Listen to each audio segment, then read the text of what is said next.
ากันไปไส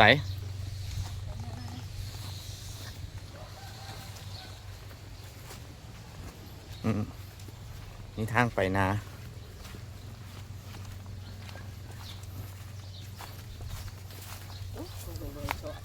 เป็นทางไปนาสิไปหาปลาสั่น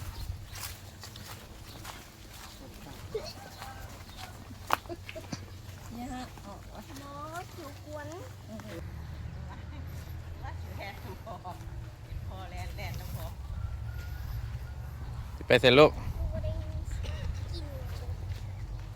ไปใส่ไปน้อยไปใส่บ่อเจ้าหางเฮ้ยระวังเฮ้ยอีกไก่นี่แหละสีฟ้าเนี่ยเหลืองมึงไหมอันมองนี่ก่อนเนาะไม้สีฟ้าเศร้าเมื่อยห่มหนาอยู่ไก่ว่าสั่นอย่าฟ้าเบิ้งผมจะสงสารเขาเกี่ยวข้าวนี่ส่งสีขัดเนาะนี่สีข้าวมุนทึนโมนี่มุนทึนกดแขนเอ้ามาแต่ใส่ฉันนั้นร้านโมมีเอามาแต่ใส่ปะ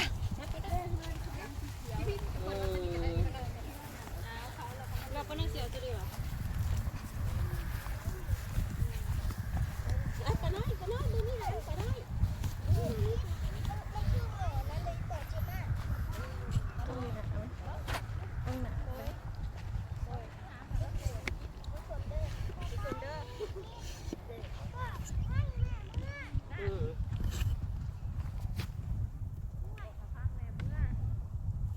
ปิดไปแล้วยัง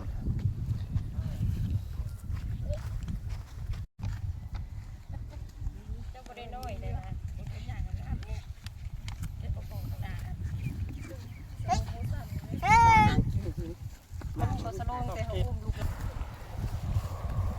ไปเบิ่งต้นมะเขือ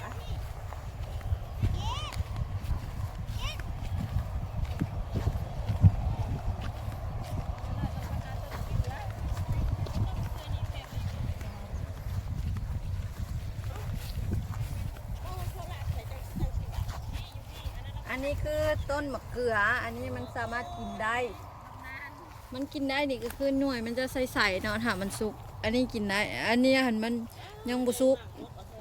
เป็นดกแท้ดกว่าเห็นบ่ต้นมะเขือในตำนานต้นยังน้อยมากินแต่นี่มันบ่มีหมักสุกแล้วบ่มีหมักสุกแล้วไปเดินทางต่อ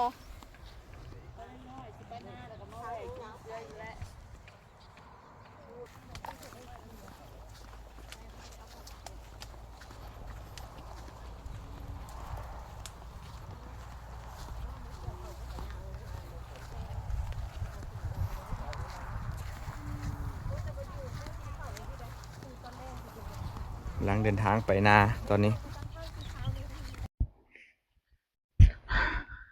แดดฮ้อนหลายเด้เป็นตาคุดกระปูอยู่ได้นี่เป็นนาพ่อนาแม่พาเห็ดพาสร้าง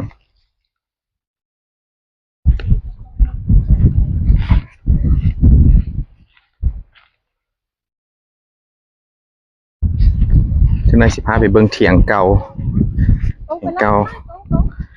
สมัยยังน้อยเห็นเงาระหว่างทาง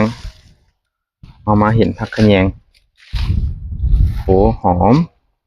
ผักขะแยงนะแท้ๆหอมยังมีบักกะหลายเลย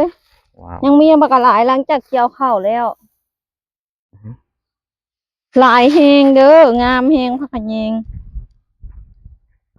ของแท้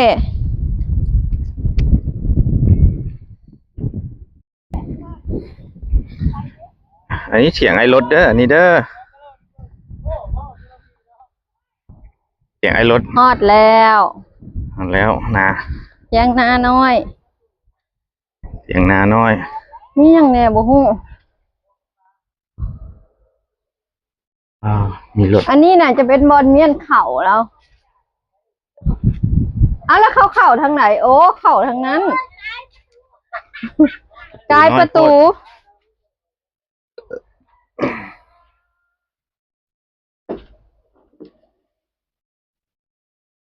เจ้ากลางเลยเข้าเลยป่ะได้ไล่บ่ ป้าหนองเราเห็นบ่คุณอันนั้นพักเราคือคักแท้ ไล่มันเขาแท้บ่ไล่มันเขาบ่ น้องป่าไอ้รถอะไรเนาะ พูดมันแดงอ่ะมันเจ็บแล้วก็ไข่หอย โดยรถเยอะ มาไข่หอยดิ โอ้โหโอเค ป่ายังนี่ ลองดูนี่เราหาจุดวานนั่นแหละ เด้ปลาเข่งกันไม่ได้ตัวใหญ่ เราอันนั้น มอง ป้าสวนเจ้าคืองามแท้ ป่า ป้าได้บ่กะหลาย นี่กูมีเอาตะเข่ง ได้หลายเติบแล้วเนาะ พอแล้วนะ โอ้ มาแล้วก็เป็นมืออาลูนะนี่นะบ่ได้หาป่า มาลินเด้อ แล้ว ส่วนมักทั่ว ได้หลังกระทัน ลาบแล้วลาบรู้มาแต่ใช้บ่เฮ็ด ไม่ใช่ไข่ลาบแล้ว เฮ็ดก้อยให้นะลาบแล้วมันเนี่ย โบ บ่ได้มากแม่ เป็นลาบเลยมันหาย บ่ได้เอาเกิดมานะ ยากได้ละมันต้องได้ผักได้ตำอันนี้ไม่จะเฮา บ่ได้เอาเกิดมา ตั้นแดง อีตานี่ เอาลงรถเกือบบ่ได้ใส่ได้ มีก่อนหน่อไม้อีกแคมซะ สิไปงมป่า ส่วนมักทั่วกำลังขึ้น ไปแล้วเร็วบุกป้าแล้วตัวนั้นมันแดงเป็นหนักแล้วไปเจ็บแล้ว มีน้องป่า ไม่ละแดงไหม เจ็บมือกินกับ ย่างเลี้ยวไปทางใดแล้วมักแดงนี่ แดงกันนั่นละกินตลอด ปลาจะลาบมันบ่ใหญ่ได้ ข้าวสรุป ธรรมดามันแต่ละปีหาปลานี่ใหญ่ มากินเรียบบ่ใหญ่ บ่ เนาะ ใหญ่มันบ่ใหญ่อยู่ มาเกี่ยวมักแตงก็มักแตงน้อยๆนี่ก็เป็นหมากเลยได้เห็นว่าก็ได้อยู่ใส่ละมาอยู่ใส่ละหมากค่ะหมากน้อยๆนี่หวะ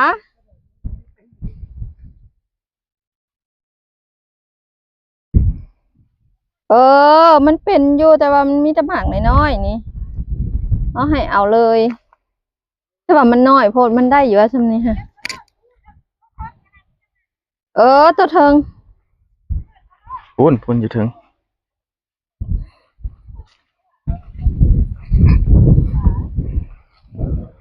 นี่แต่ว่ามันเป็นหนามเนาะ อืม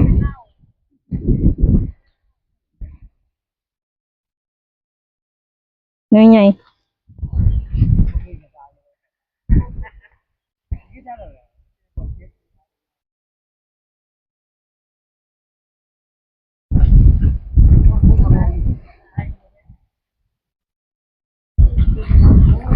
พี่ฟังน้องพี่ก็มีนะ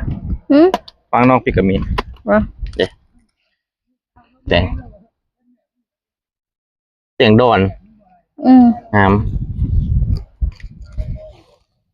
เดี๋ยวไปดึงได้แซวนี่โอ้ยแต่ว่าเราบ่ได้เอาทุงยางมา เก็บก่อน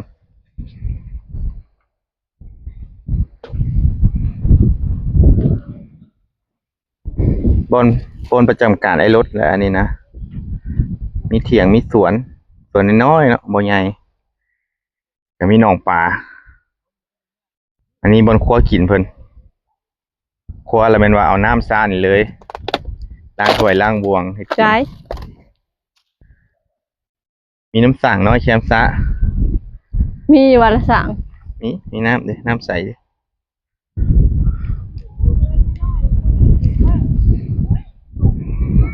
น้องกำลังให้ส่วนหมกทั่วเบื้องนั้น ยังบกขึ้นเถื่อส่วนหมกทั่วหาปลาแล้วปลดปลาให้ฟังนั้นอันนี้มันเถียงน้อยเพิ่นเก็บแต่ง มันมีหน่อยนึงเพราะว่ามันยังบ่เป็นลาย น้ำไว้เห็ดน้ำไส้ ไฟมันดัง ปล่อยมันลงน้ำมันเงี้ยปล่อยมันลงมองตัวผู้ใหญ่มัน แห้งหมักเลยครับ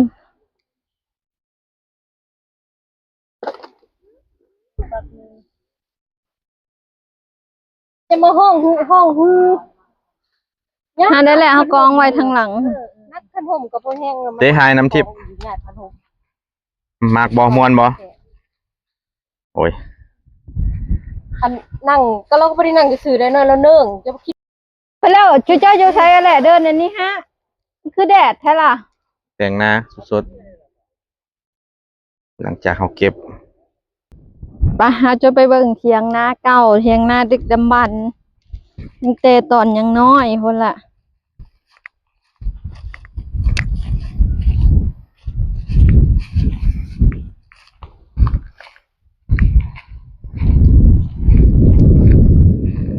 นี่ต้นอันนี้เขาเอิ้นต้นอินทรีเนาะติ่งเต้นยังน้อยๆพอเอามาปลูกตรงนี้ค่ะมันใหญ่ละต้นมะข้อตัวนี้ค่ะต้นมะข้อส้มใหญ่แฮงเถียงนาเก่าตัวนี้น่ะเพราะว่าตอนนี้น่ะเราย้ายลงไปเห็ดตูบอยู่พุ่นแล้วเถียงตัวนี้ก็เลยเป็นเถียงห้าง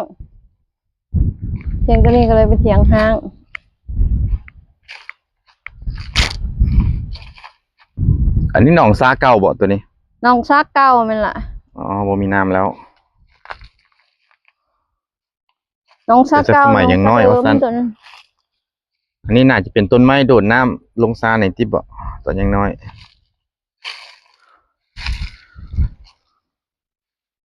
เถียงเก่าเนาะสมัยพ่อสมัยแม่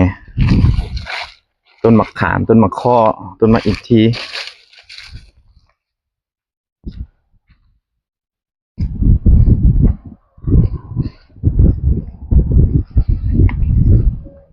ต้นมะไม้อยู่หั่นนะ ต้นกระโดนตัวนี้กับต้นกระโดนดึกดำบรรพ์แต่เก่าแก่ต้นไม้สองนั่นเป็นต้นใหญ่ๆนะ เป็นอย่างต้นนี้ใหญ่ อันนี้เขาเอิ้นต้นยาง อันนี้เขาเอิ้นต้นแคนแต่โดนแล้วอันนี้ค่ะโดนปีแหง2 ต้นอันนี้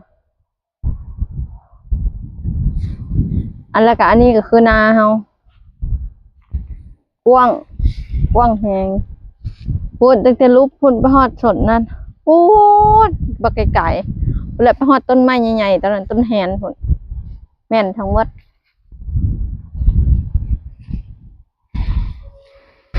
บ่ได้มาบ้านแต่บ่ค่อยได้มานานี่จักเถื่อแต่นี่เป็นเถื่อมาตอนยังน้อยมันอยู่อย่างตัวนี้แหละเห็ดนาตรงนี้จนใหญ่จนมีแต่บ้าน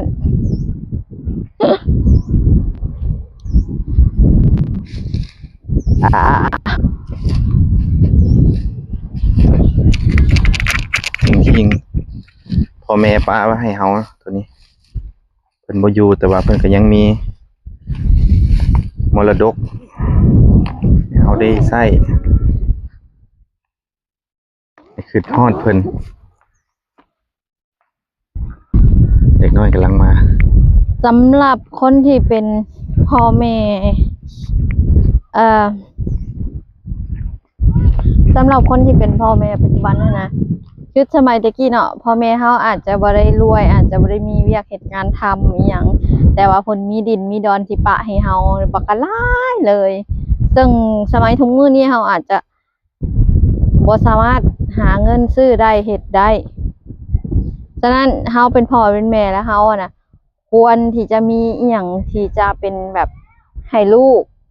ได้ต่อมือต่อตีนว่าสิซะอันนี้คือเป็นหน้าที่ของพ่อแม่ทุกคนสำหรับความคิดข่อยดอกบ่มีน้อยก็มีหลาย เสียงเก่าก็มะขามเป็นมากอยู่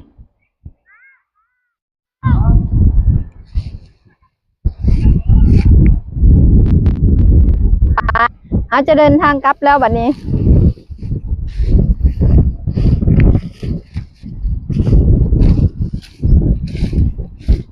เราจะเดินทางกลับแล้วบ่เอาตุ้ยอะไรเด้อ